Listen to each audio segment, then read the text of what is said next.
Hi there to everyone from the Rebel Book Club, and thank you so much for choosing a different kind of power to discuss as part of the theme around leading differently.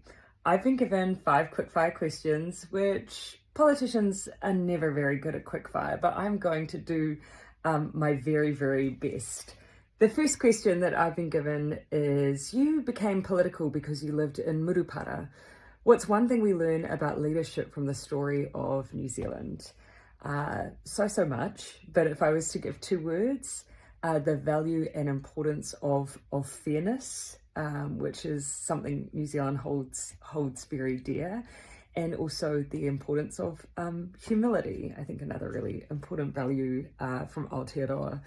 The second question, your focus on empathetic leadership has been seen as a radical act in today's politics. What's one thing we can do to increase it? I run now a fellowship on empathetic leadership and politics, and I can tell you that there are plenty of politicians who really value empathy and compassion and also strength and resilience in their leadership.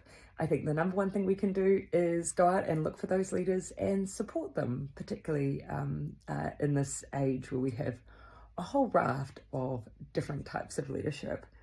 The third question, what's one belief you held at the start of your leadership journey that you changed your mind about?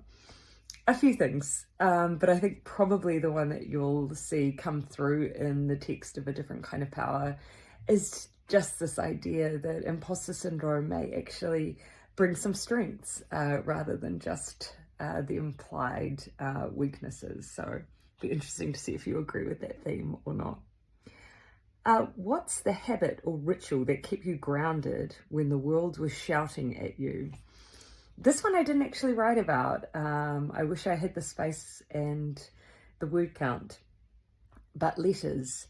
I read letters from people all over the country, but there was one specific group that I looked forward to. I read all of the letters that came from children and made sure that they all got a personal reply from me as well. And there was something about those letters. You know, kids write about the world they see around them. They write about the things that they think should change, and they do it with a simplicity. And I think sometimes politics could benefit from just cutting through and seeing the world through a child's eyes. So kids' letters would be my answer. Finally, who do you currently admire for leading differently? There's been so many, but I assume that this question is about the political world.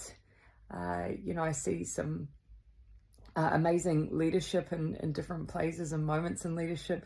I think the president of Mexico right now has got a really hard job, but is really still focused on doing her best to communicate directly with people, and I think there's real value in that. Those are my 5 not so quickfire answers. Thank you so much again to everyone at the Rebel Book Club for having me, for reading A Different Kind of Power. I would love to hear what you think. So thank you so much again.